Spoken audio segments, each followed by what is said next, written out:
Bonjour à tous et bienvenue, moi c'est Electron et là derrière moi, on a un vélo de la marque Crazy Bird. Ça veut dire quoi ça? L'oiseau fou? Ouais, et le modèle c'est le CETA. On va être au taquet parce qu'on a une bonne batterie, un beau moteur, une belle finition. Enfin ça on va bien regarder, mais on est aussi déjà d'entrée avec des bons accessoires.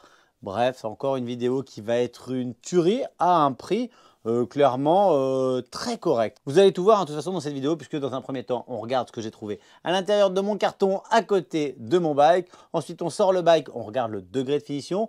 Je monte le vélo, je fais le tour de toutes ses spécificités, histoire que ce Crazy Bird n'ait aucun secret pour vous. Et enfin, je vais l'emmener rider pour tester son accélération, son freinage, sa puissance, son confort. Et enfin, je ferai un bilan total des plus et des moins du vélo qui est là derrière moi.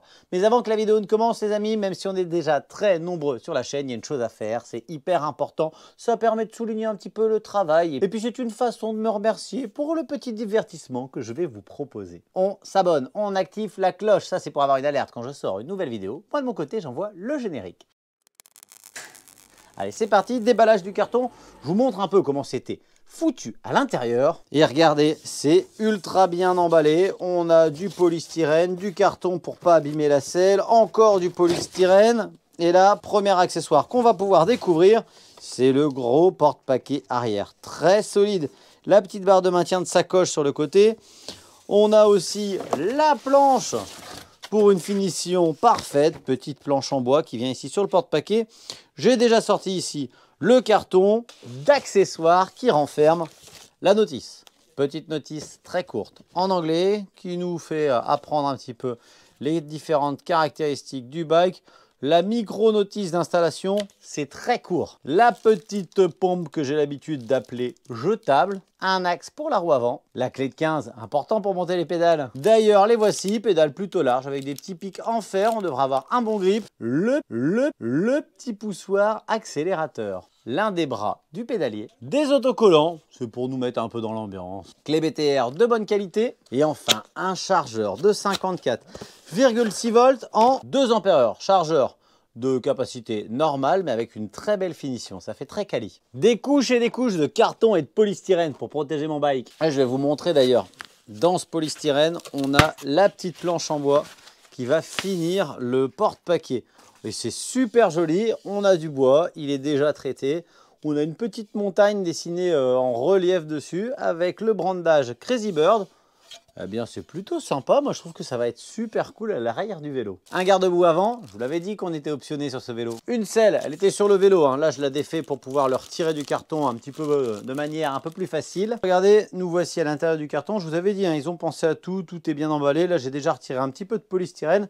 Mais on voit que c'était très bien calé. Bon, il me reste encore quelques protections à retirer. Sur le cadre, bah écoutez, ce que je vais faire, c'est vous donner rendez-vous dans un tout petit instant. Je vous raconte tout de toute façon. Du coup, le bike monté, le voici. Écoutez, une fois n'est pas coutume, j'ai envie que ce soit vous qui vous fassiez votre propre avis sur le degré de finition, sur la qualité de la peinture, sur l'état du vélo. Alors, le but, ça va être d'essayer de vous montrer ça du plus net possible, du plus près, histoire que vous puissiez vous faire votre propre avis sur la finition du bike.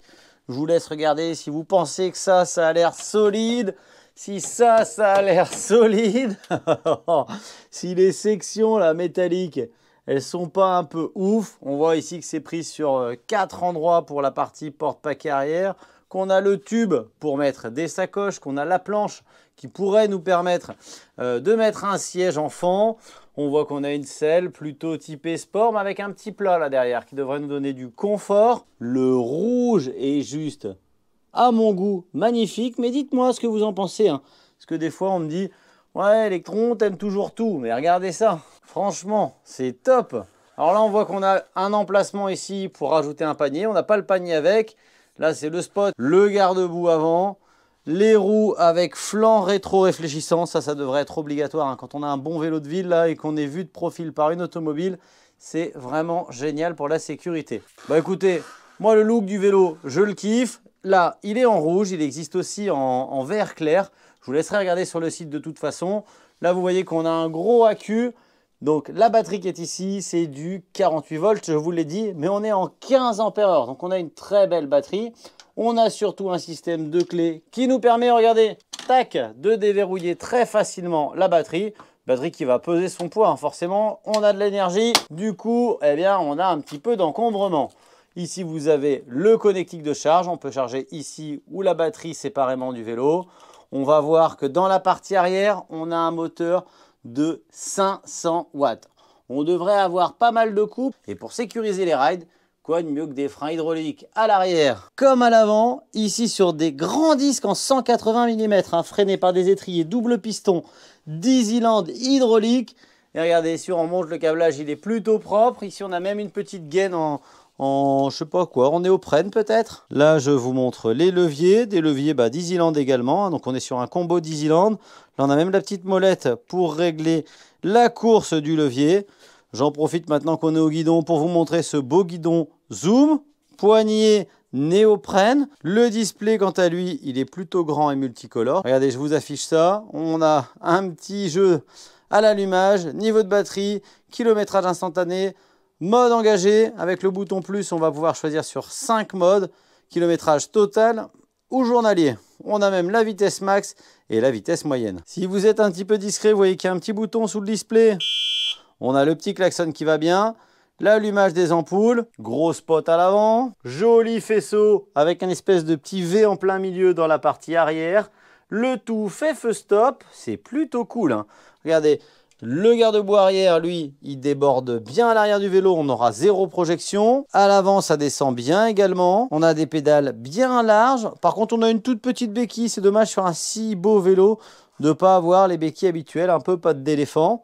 Mais dans la globalité, on est plutôt bien. En parlant d'être plutôt bien, regardez, on a une fourche réglable dans la partie avant. On peut aussi, il me semble, bloquer son action. On a même le petit caoutchouc qui nous permet de voir un petit peu si le réglage il est bon et si la fourche ne plonge pas trop. La fourche, c'est du no-name, mais franchement, elle paraît de très bonne qualité. D'ailleurs, en parlant de qualité, regardez-moi les pneus. Ici, on est en 2,5 de large sur des roues en 26 pouces avec ce magnifique flanc rétro réfléchissant. Je vous le disais tout à l'heure, ça permet de rider en toute sécurité. C'est vraiment top en ville. Et c'est pas pour autant qu'ils nous ont pas mis les catadioptres. Il y en a à l'avant, il y en a à l'arrière. La finition est plutôt cool. Tiens, je vous ai même pas parlé du dérailleur. On est sur un Shimano Six Index 7 vitesses qu'on connaît bien. Et surtout qui commande un dérailleur Shimano tourné. Bien entendu, avec la cassette qui va bien. 7 vitesses, on est encore sur du Shimano. À l'avant, par contre, plateau fixe. Bah écoutez, tout ça est plutôt cool. Regardez, des grandes pédales avec un bon grip. Ce vélo, il est annoncé pouvoir rouler jusqu'à 25 km/h. On nous dit qu'on a un petit boîtier de charge USB. Alors, je ne sais pas où ils l'ont caché, on le verra peut-être tout à l'heure pendant le ride. Au niveau de la batterie, je vous ai dit 15 ampères, et ben je me suis trompé, je vous rajoute 1 ampère. On est en 16 ampères-heure. On nous annonce d'ailleurs une autonomie pouvant aller jusqu'à 80 km, un poids total de 31 kg. Forcément, on est sur un vrai bike pour partir en randonnée ou pour faire du vrai bon vélo taf. Eh bien, écoutez, tout ça, c'est plutôt pas mal. On va tester ça sur route, le temps de charger la batterie. Je vous donne rendez-vous en extérieur. Aussitôt dit, aussitôt fait. Alors là, vous avez reconnu la position. On va voir un petit peu la réactivité du pédalier. On est à un tout petit peu plus du quart de tour de pédale. Du coup, la réactivité, on peut la valider. On va faire le test accélération. 3, 2, 1, stop, j'accélère. J'ai déjà l'activation du moteur qui est parti, je me suis permis de changer les vitesses et je suis à 25 km/h. Donc on a une bonne réactivité, plutôt puissante pour un vélo de ville traditionnel, mais je m'attendais à un petit peu plus pour un vélo qui annonce un moteur de 500 watts. Alors j'ai branché le petit accélérateur au pouce et clairement on est sur une belle assise. Il y a une petite seconde réactivité entre mon action sur l'accélérateur et l'allumage du moteur. Quand on lâche par contre, c'est quasiment immédiat. Quand on pédale, la réactivité allumage et action est assez rapide. La fourche à l'avant, elle semble vraiment de très bonne qualité, de meilleure qualité que ce qu'on peut trouver habituellement sur ce type de vélo à ces prix-là. Les pneumatiques, c'est pareil, on est sur des pneus de meilleure qualité que ce que j'ai vu actuellement, même à des prix un petit peu plus importants. On est sur un vélo qui est bien agréable. Alors on peut faire le petit test pour voir un petit peu si le cadre il est solide. Regardez, Je le tiens ici, je le prends là et j'appuie très fort sur la pédale. Voilà, on sent qu'on a un petit peu de travail au niveau du cadre, mais on est sur un cadre bien rigide. En tout cas, quand on est dessus et assis, on sent pas du tout le cadre travaillé. Il paraît plutôt rigide, plutôt confortable. J'avais l'impression que c'était un petit cadre, mais en montant la selle avec mes 1m73, franchement, je suis très bien assis. Le guidon, il est sympa.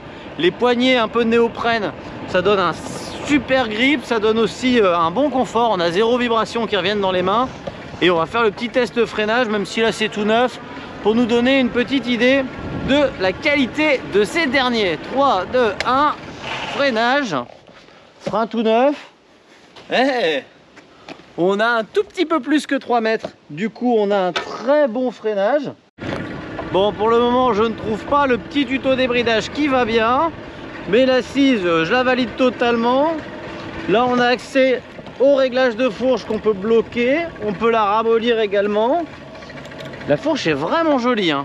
Le cadre est bien sympa. Là, il y a un petit peu de lumière. Et franchement, la couleur rouge, elle est splendide. J'aime bien le guidon presque droit. Le display, plutôt lisible.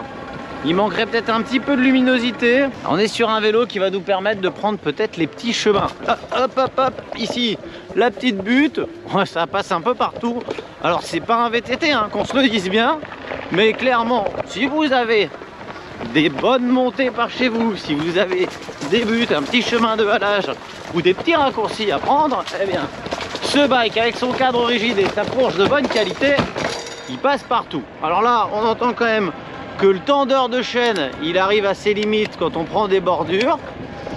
Les garde-boue, ça claque légèrement. Les pneus ont un grip de malade mental. Franchement, ça tient très bien. Les pneus permettent largement les chemins de gravier, les petits chemins de halage. On a un bon grip, hein. Surtout sur les terrains secs, hein. C'est pas des pneus qui vont vous permettre d'aller rouler dans la boue. Encore que là, c'est un peu gras. Et leur bonne largeur, ça fait complètement le taf. Et là, la petite chaîne, hein, qui claque un petit peu. Après, ça va dépendre de la vitesse que vous enclenchez aussi, hein. En général, quand on est en tout terrain, on mouline un peu plus. Donc le tendeur de chaîne, il est un petit peu plus tendu. Mais on a quand même la chaîne qui se balade un petit peu. Pour le reste, le cadre, je reste sur ce que j'ai dit tout à l'heure. Un bon cadre bien rigide. Les freins sont en train de se faire. C'est plutôt cool. Le display il tombe bien sous la main avec le plus-moins pour changer les modes. Le klaxon bien puissant. Eh ben, c'est plutôt cool, hein. Bon du coup je suis parti me balader. Là j'ai déjà fait 12 km. La batterie bouge pas. En même temps côté autonomie on devrait être très bien. Avec cette batterie minimum, sans pédaler là, en faisant le fainéant ici, vous ferez 50 km. En pédalant, 80-100 km sans problème. J'ai malheureusement pas trouvé le tuto débridage. Si je le trouve, comme d'hab, je vous balance ça en short. Enfin, en jean, mais dans une vidéo short. Pour le confort du bike, eh bien écoutez, sur les routes de bonne qualité et légèrement abîmées, le vélo, il est confortable. Je voulais faire un test pavé tout à l'heure, j'ai renoncé, hein. J'ai fait demi-tour, ça tremblait trop, il est trop rigide. Il va permettre éventuellement les petites sorties de piste. Regardez, ici c'est de la terre battue, mal battue. Ça va passer, mais c'est pas hyper confortable. On a un petit retour au niveau du bas du dos avec la selle qui est un peu large. En fait, elle n'est pas sportive, donc on est bien assis, c'est confortable. Mais voilà, si vous voulez faire un peu de chemin, la petite tige suspendue et la selle sport, ça pourrait être intelligent. En tout cas, le vélo se place bien partout, il est précis. Niveau puissance, j'ai fait des montées de pont tout à l'heure, j'ai fait des faux plats, on est toujours à 25 km/h, on a une bonne puissance. Les freins sont en train de se roder, ça freine bien également. La démultiplication est très intéressante, les 7 vitesses pour aller de 0 à 25 km/h, c'est parfait. Le vélo est très bien équilibré. En plus, là, il y a encore le support de GoPro sur le guidon, donc ça a tendance à déséquilibrer un petit peu. La hauteur de pédale par rapport au macadam, elle est bien. Il n'y a pas besoin de faire trop attention plus que ça. Et ben voilà, on a trouvé le pont pour tester un petit peu la puissance du vélo. Regardez, ça monte tout seul. Là, on est sur un pont un peu long. Et même si je venais à pas pédaler, on va regarder. Eh bien, on monte en accélérant tout doucement, à 22, 23, 24, il va aller nous chercher le 25 km/h. Donc on a une bonne puissance, hein. Ça va être capable d'emmener les plus lourds, d'emmener du matos. Si vous voulez mettre un siège bébé à l'arrière, ça posera pas de soucis. Et du coup, on va enchaîner avec le petit bilan. Bilan plutôt sympathique. Les négatifs que je vais pouvoir relever sur le bike.